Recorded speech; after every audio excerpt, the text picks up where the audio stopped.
जय श्री कृष्णा दोस्तों। आज हम आपको एक बहुत ही महत्वपूर्ण कथा सुनाने जा रहे हैं। इस कथा के माध्यम से हम आपको यह बताएंगे कि इस संसार में सबसे बड़ा दान कौन सा होता है, जिसे करने से पूर्ण पुण्य की प्राप्ति होती है, और कैसे हम बुरे लोगों की पहचान कर सकते हैं।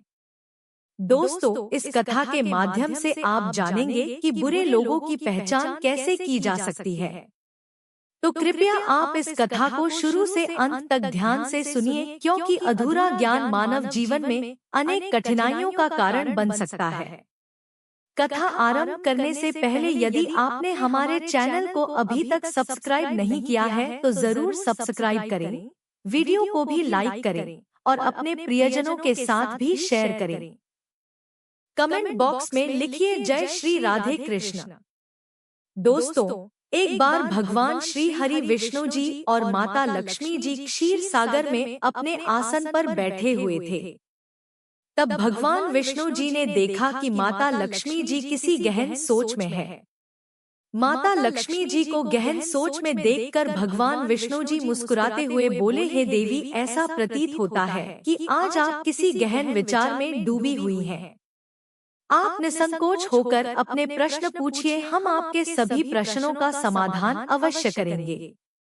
भगवान विष्णु जी की बात सुनकर माता लक्ष्मी ने कहा, हे प्रभु, आज मेरे मन में एक जिज्ञासा है। मैं यह जानना चाहती हूँ कि इस दुनिया में सबसे बड़ा दान कौन सा है, जिससे पूर्ण पुण्य की प्राप्ति होती है, और बुरे लोगों की पहचान कैसे की जा सकती है। मनुष्य उन लोगों को कैसे पहचान सकते हैं। तब भगवान विष्णु जी ने माता लक्ष्मी जी से कहा, हे देवी, आपने सचमुच मानव जाति के कल्याण हेतु अति महत्वपूर्ण प्रश्न पूछे हैं। यह प्रश्न मनुष्य के जीवन में अत्यंत मूल्यवान है। इसलिए मैं आपको आपके इन प्रश्नों के उत्तर एक महत्वपूर्ण कथा के माध्यम से दूंगा, लेकिन आपको इस कथा को शुरू से लेकर अंत तक ध्यानपूर्वक सुनना होगा। तब माता लक्ष्मी जी ने उत्तर दिया, हे प्रभु, मैं आपको वचन देती हूँ कि इस कथा को मैं पूरी श्रद्धा से सुनूंगी और इस कथा का प्रचार समस्त देवलोक में करूंगी। दोस्तों, भगवान श्री हरि विष्णु जी देवी लक्ष्मी से कहते हैं, हे देवी, एक समय की बात है। किसी नगर में एक राजा राज्य करता था। वह राजा बहुत ही बलशाली, वीर और अत्यंत ही बुद्धिमान था।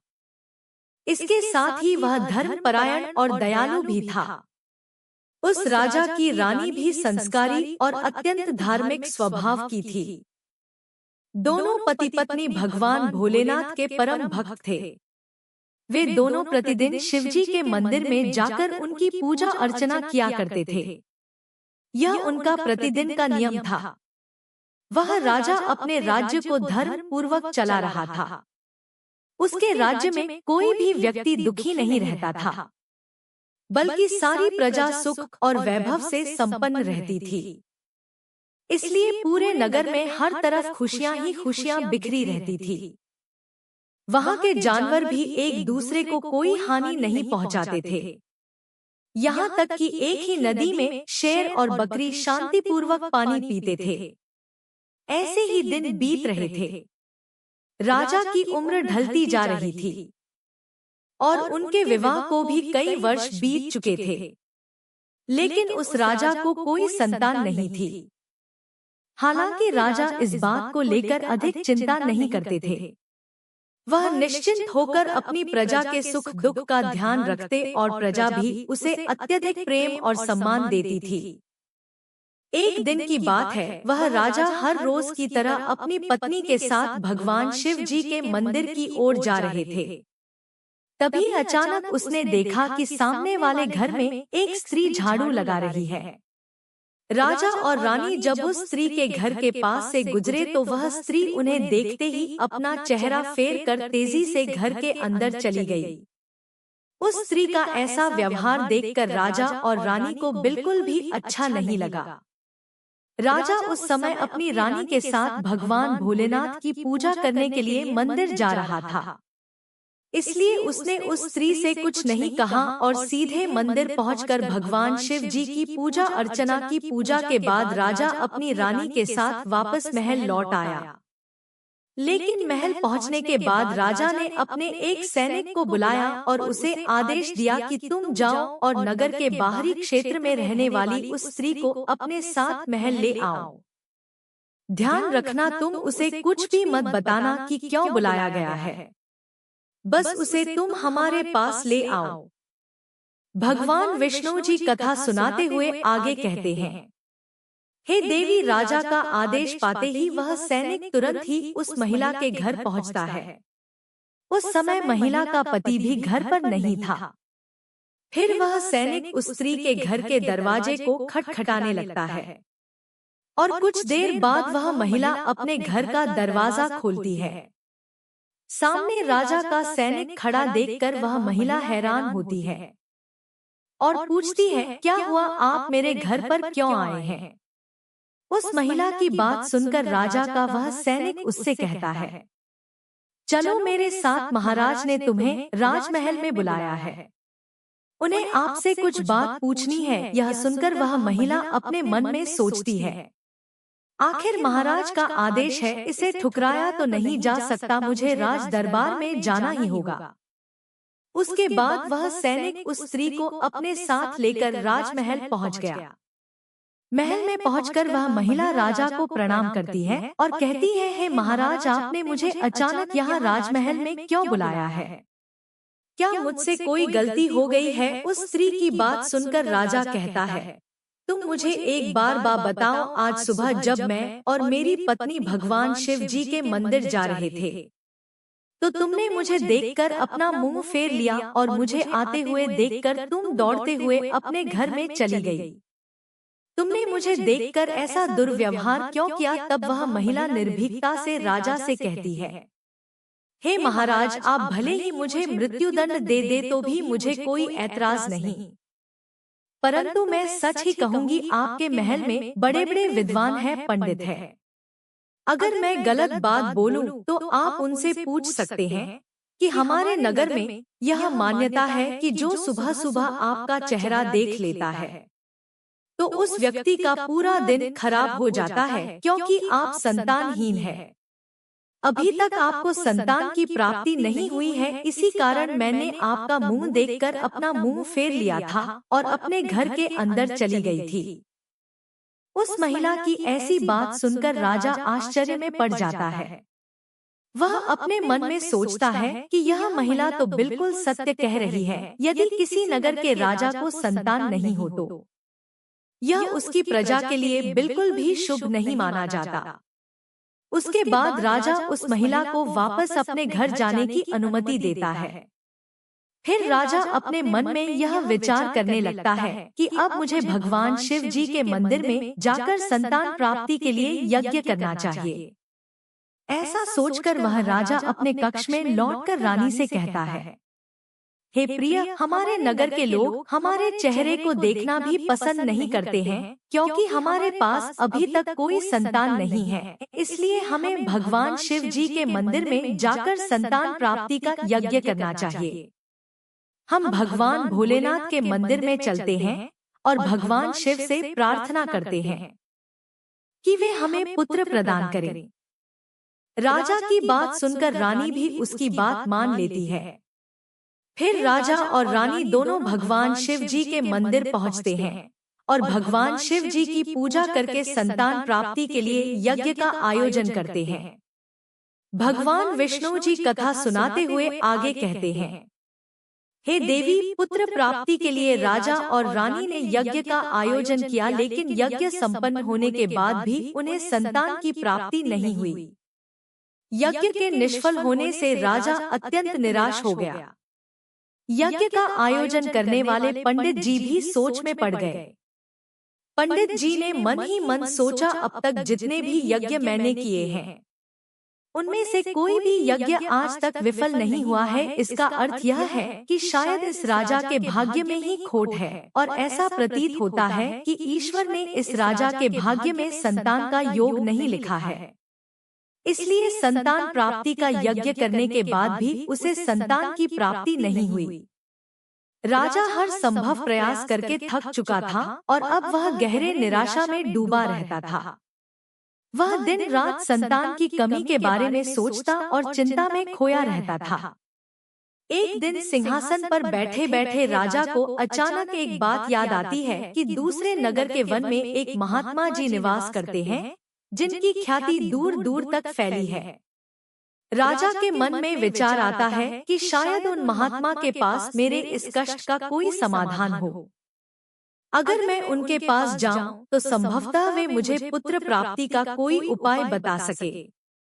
मुझे उनके पास जाना चाहिए। अपने मन में यह निर्णय लेकर राजा तुरंत अपनी रानी के पास जाता है और उससे कहता है, हे प्रिय, दूसरे नगर के वन में एक महान तपस्वी और ज्ञानी महात्मा जी रहते हैं।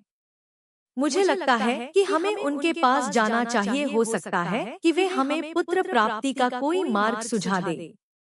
फिर रानी भी राजा की इस बात से सहमत हो गई। रानी ने कहा, हे स्वामी, आपकी बात बिल्कुल सही है। हमें महात्मा जी से अवश्य मिलना चाहिए। रानी की सहमति पाकर राजा और रानी दोनों ने एक रथ में बैठकर महात्मा जी के दर्शन के लिए दूसरे वन की ओर प्रस्थान किया। कुछ समय के बाद वे दोनों वन में पहुंच गए। रथ से उतरकर राजा और रानी दोनों जंगल के भीतर जाने लगे। ऊंचे नीचे रास्तों से गुजरते हुए वे महात्मा के आश्रम की ओर बढ़ने लगे। भगवान विष्णु जी कथा सुनाते हुए आगे कहते हैं, हे देवी। फिर राजा और रानी वन के भीतर महात्मा जी की कुटी के पास पहुंच जाते हैं। वहां वे देखते हैं कि महात्मा जी एक विशाल वृक्ष के नीचे ध्यान मग्न होकर साधना में लीन है।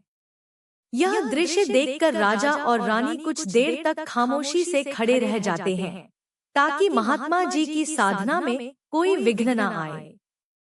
दोनों हाथ जोड़कर विनम्रता पूर्वक महात्मा जी के सामने खड़े रहते हैं। कुछ समय बाद महात्मा जी अपनी साधना से बाहर आते हैं और अपनी आंखें खोलते हैं। तब वे देखते हैं कि राजा और रानी उनके सामने अपने दोनों हाथों को जोड़कर खड़े हुए हैं। वे महात्मा जी उस राजा को अच्छी तरह से जानते भी थे, इसलिए वे राजा को देखते ही पहचान लेते हैं और राजा से मुस्कुराते हुए कहते हैं, हे राजन, आज आप यूं अचानक से हमारे पास किस प्रयोजन से पधारे हैं? तब राजा ने नम्रता से महात्मा जी को प्रणाम किया और अपनी व्यथा महात्मा जी को कह सुनाई। उसने बताया कि कैसे उन्होंने पुत्र प्राप्ति के लिए यज्ञ किया, परंतु सभी व्यर्थ गए। यह सब सुनने के बाद महात्मा जी कुछ क्षणों के लिए मौन हो गए और अपनी आंखें बंद कर ली। वे ध्यानस्थ होकर राजा के जीवन की घटनाओं का आंतरिक दृष्टि से अवलोकन करने लगे।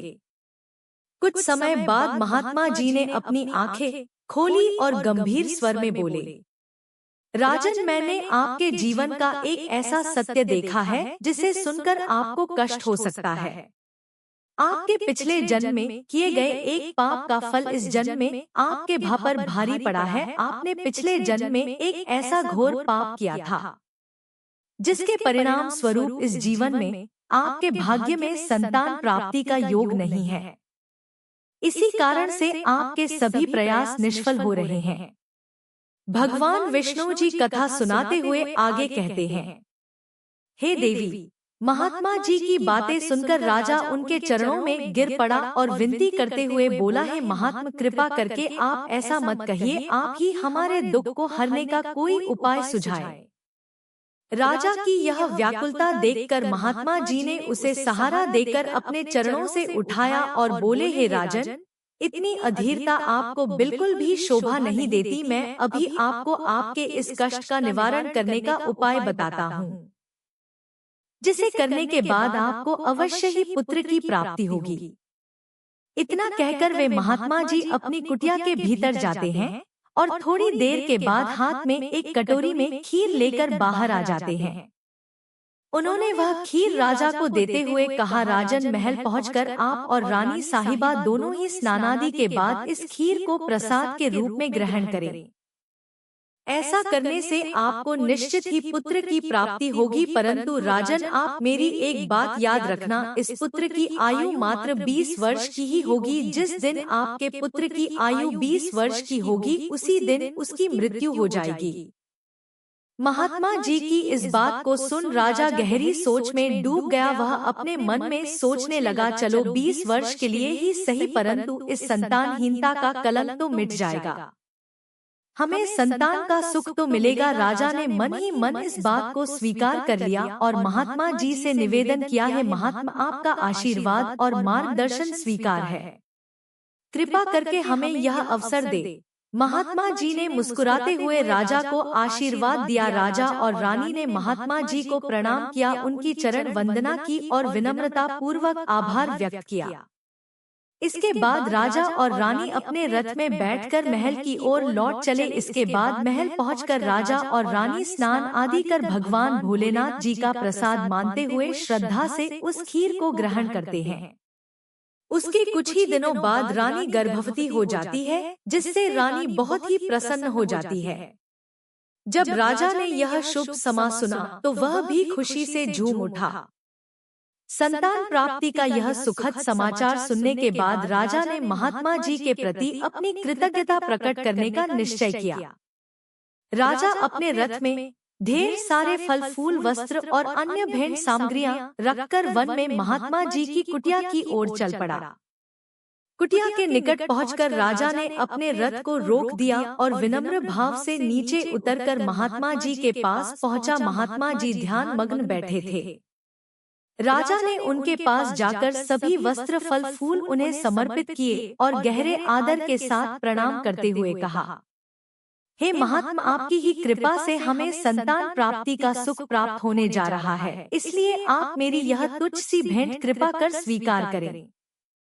महात्मा जी राजा की विनम्रता और कृतज्ञता से अत्यंत प्रसन्न हुए। उन्होंने राजा की भेंट को स्वीकार कर उसे आशीर्वाद दिया और कहा, राजन, तुम्हारी भक्ति और संकल्प ने ही तुम्हारे जीवन को फलवश है, वह अनमोल है। जाओ, तुम्हारी संतान गुणवान और धर्मनिष्ठ हो।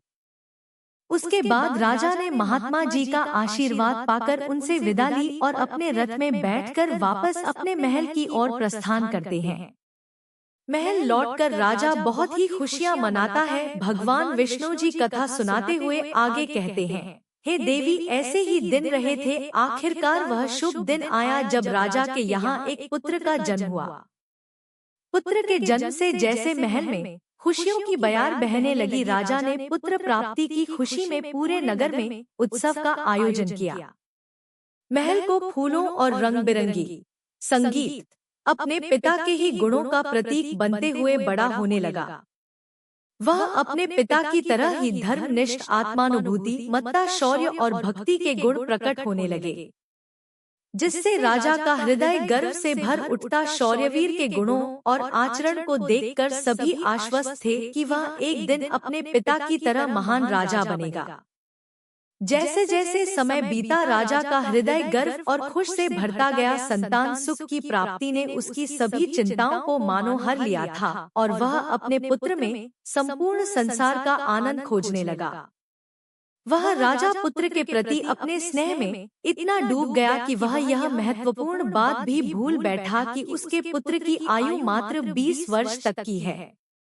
भगवान विष्णु जी कथा सुनाते हुए आगे कहते हैं, हे देवी, फिर एक दिन जब उस राजा को यह बात याद आती है कि उसके पुत्र वर की आयु मात्र 20 वर्ष की ही है, इसलिए जब राजा के पुत्र शौर्यवीर की आयु 15 वर्ष हो जाती है, तब वह राजा दिन रात पुत्र के भविष्य को लेकर व्याकुल रहने लगा।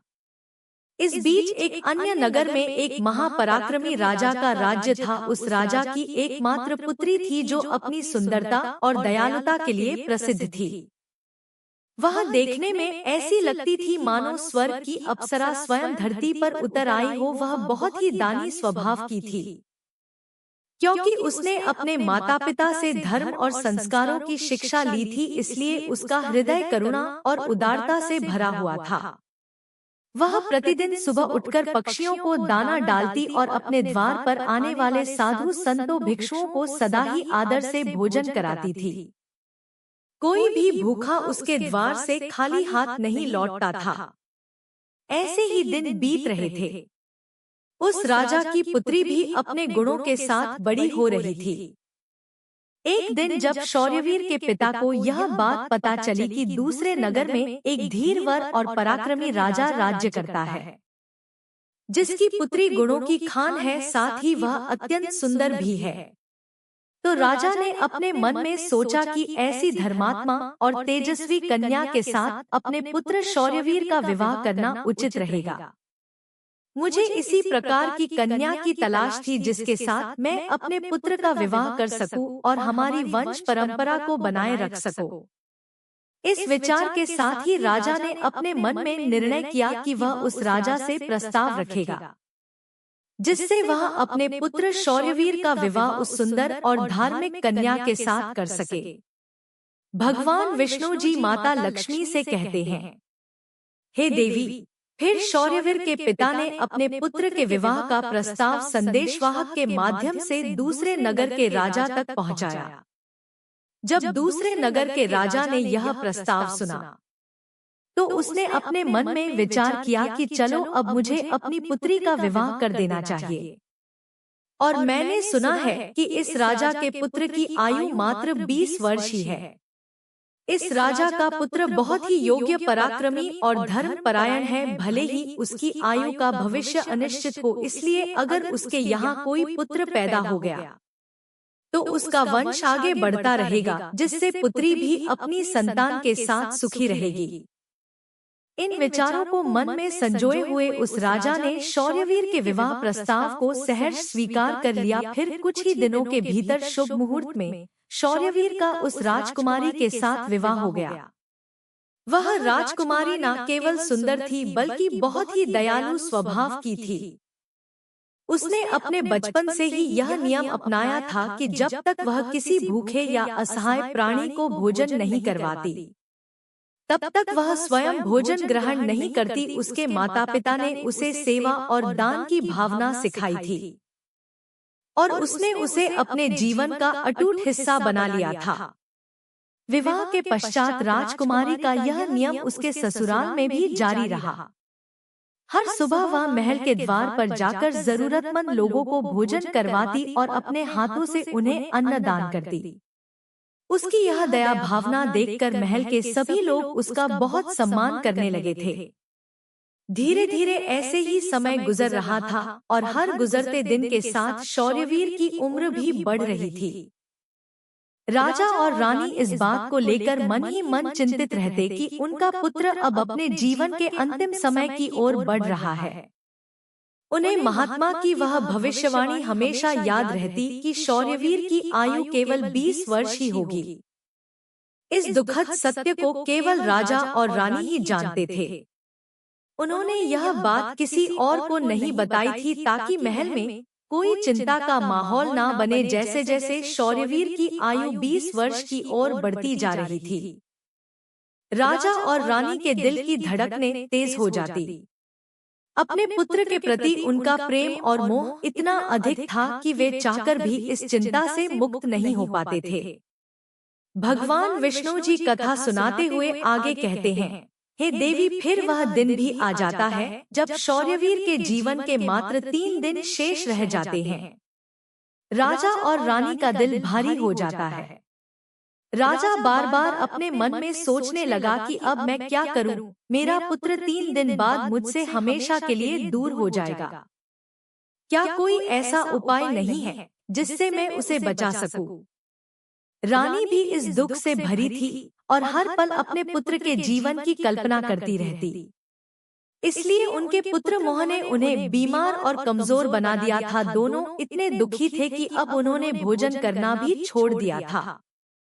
परंतु अपनी पीड़ा को उन्होंने किसी के सामने प्रकट नहीं किया। वे नहीं चाहते थे कि महल के लोग उनके पुत्र की मृत्यु की बात सुनकर दुखी हो और चिंता में पड़ जाए। फिर वह आखिरी दिन भी आ पहुंचा जिस दिन शौर्यवीर की आयु पूरी होनी थी, उसकी मृत्यु होनी थी। फिर उस दिन जैसे ही सुबह हुई, राजा और रानी अपनी चिंता और दुख से व्याकुल होकर भगवान भोलेनाथ के मंदिर में बैठकर उनकी पूजा अर्चना में लग गए। वे दोनों भगवान भोलेनाथ से प्रार्थना करते हुए कहने लगे, हे प्रभु, आप कृपा करके हमें पुत्र की मृत्यु होने के दुख को सहन करने की शक्ति दीजिए। हम जानते हैं कि जो भी किसी के भाग्य में लिखा होता है उसे कोई बदल नहीं सकता, वह होकर ही रहता है, परंतु हमारे लिए यह समय बहुत ही कठिन है। उधर राजकुमार शौर्यवीर की पत्नी अपने दैनिक धर्म कर्म के कामों में लगी हुई थी।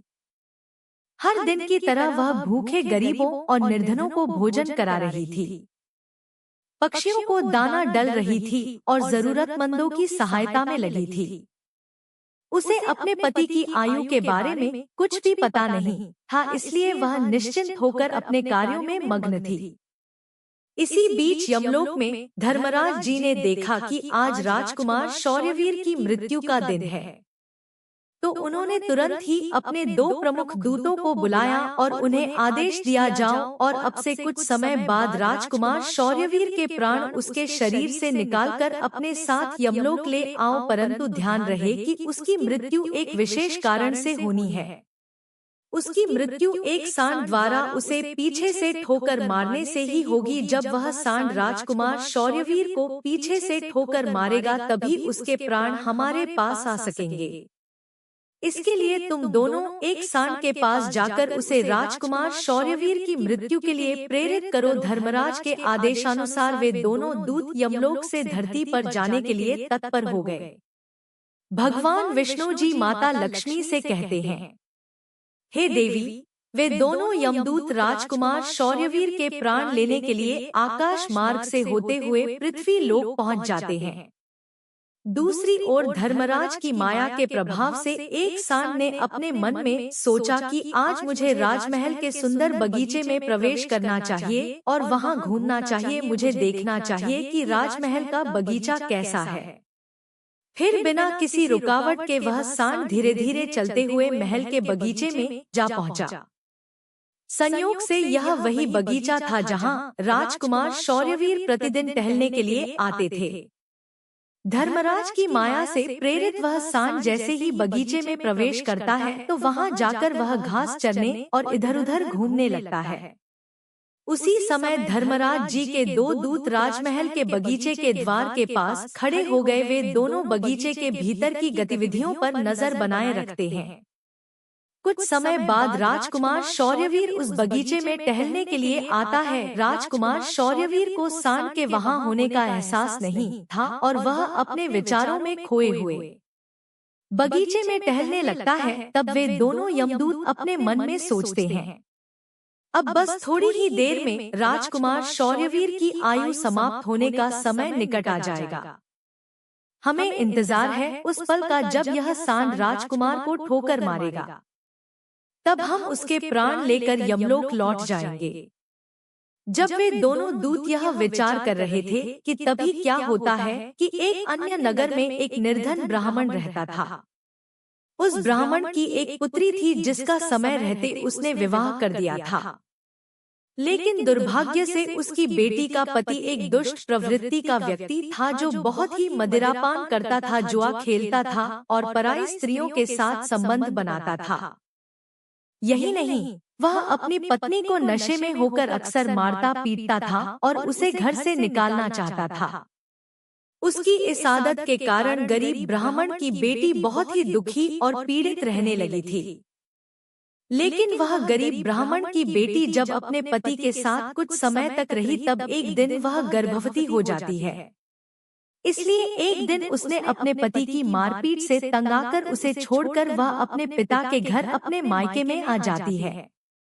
वह आंसुओं से भरी आंखों के साथ अपने पिता से कहती है, पिताजी, आज के बाद मैं अपने पति के साथ नहीं रह सकती, क्योंकि वह मुझे रोज मारता पीटता है और बुरी तरह से अपमानित करता है। मैं उसके इस व्यवहार से तंग आकर उसे छोड़कर मायके चली आई हूँ। मुझे क्षमा कर दीजिए, पर अब मैं अपने मायके में ही रहना चाहती हूँ। उसका पिता बहुत वृद्ध हो चुका था। उसकी कमाई का कोई ठोस साधन नहीं था, इसलिए उसे प्रतिदिन नगर के विभिन्न घरों में जाकर भिक्षा मांगनी पड़ती थी, ताकि वह किसी प्रकार अपने और अपने परिवार का पेट भर सके। भगवान विष्णु जी कथा सुनाते हुए आगे कहते हैं, हे देवी, जब उसकी बेटी का गर्भकाल पूरा हुआ तो उसने एक सुंदर पुत्र को जन्म दिया। लेकिन जन्म देने के बाद उसे बहुत तेज भूख लगने लगी। प्रसव के बाद भूख कई गुना बढ़ जाती है, इसलिए वह अपने पिता से भोजन मांगने लगी। दुर्भाग्यवश उसके पिता सुबह से ही भिक्षा के लिए नगर गए हुए थे, परंतु रोज रोज भिक्षा मांगने के कारण उस दिन किसी ने भी उसे भिक्षा नहीं दी।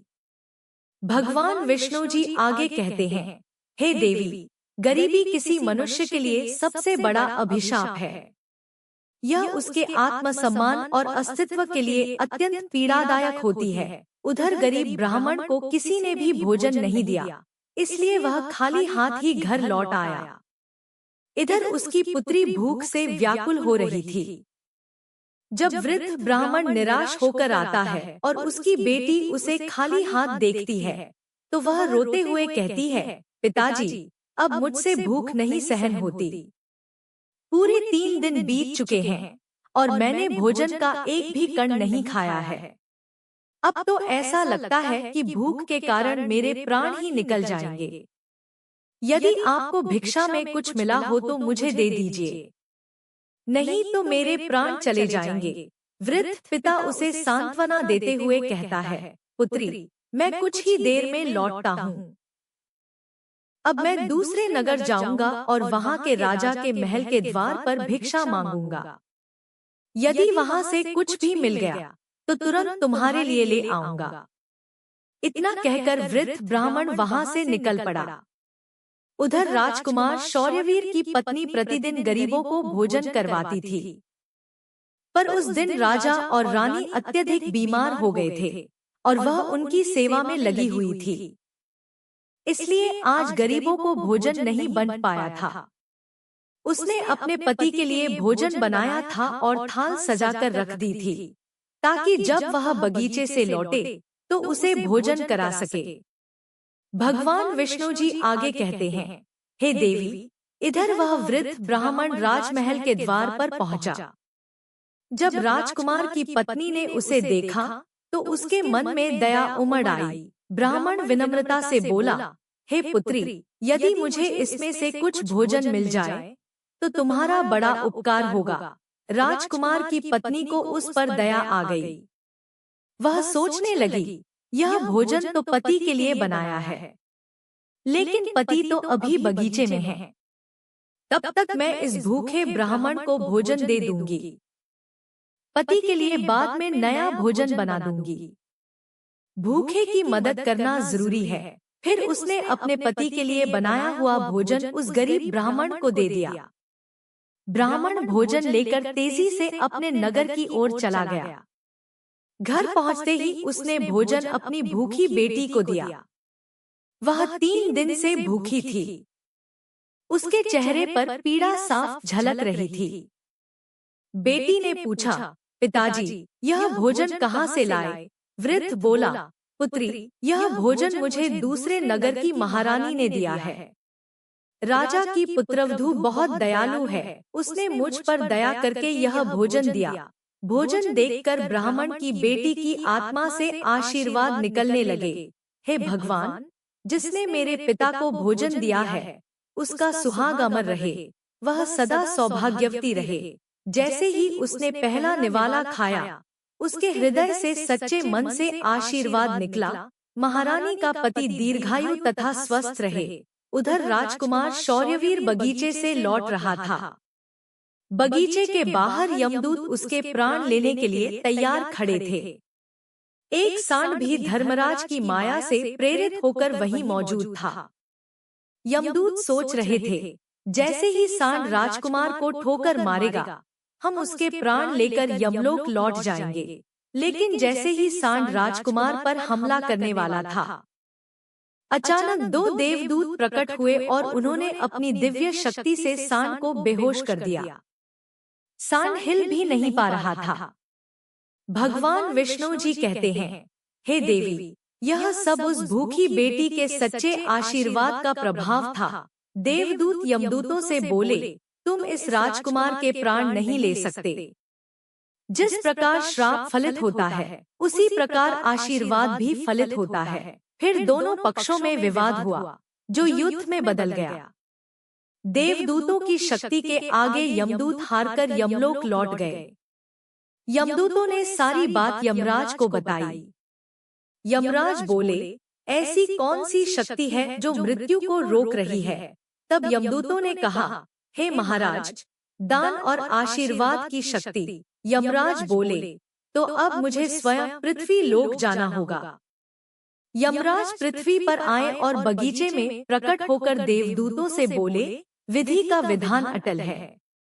इसकी आयु पूर्ण हो चुकी है। मैं इसके प्राण लेने आया हूँ। देवदूतों ने उत्तर दिया, हे प्रभु, यदि श्राप का मान रखा जाता है, तो आशीर्वाद का भी होना चाहिए। भूखे को भोजन देने का आशीर्वाद इस राजकुमार को मिला है। यमराज ने पूछा, तो मुझे क्या करना चाहिए? देवदूत बोले, हे प्रभु, इसकी आयु 100 वर्ष कर दीजिए, तब आप इसके प्राण लेने आ सकते हैं। यह स्वयं भगवान शिव का आदेश है। यमराज ने राजकुमार की आयु 100 वर्ष कर दी और वापस लौट गए। भगवान विष्णु जी कहते हैं, हे देवी, एक भूखे को भोजन देने के पुण्य से राजकुमार की मृत्यु टल गई और उसकी आयु बढ़ गई। इसलिए कहा जाता है, अन्नदान सबसे बड़ा दान है। भूखे को दिया गया अन्न अश्वमेध यज्ञ के फल के बराबर होता है। माता लक्ष्मी बोली, हे प्रभु, आपने मुझे आज अनमोल ज्ञान दिया। मैं इस कथा का विस्तार संसार में अवश्य करूंगी। तो दोस्तों, आशा है यह कथा आपको जरूर पसंद आई होगी। अगर आपको यह कथा अच्छी लगी हो तो वीडियो को लाइक और चैनल को सब्सक्राइब अवश्य करें। इस वीडियो को अपने दोस्तों के साथ भी शेयर करें। कमेंट बॉक्स में लिखिए जय श्री राधे कृष्ण। तो मिलते हैं अगले वीडियो में। तब तक के लिए आप अपना ख्याल रखिए। धन्यवाद।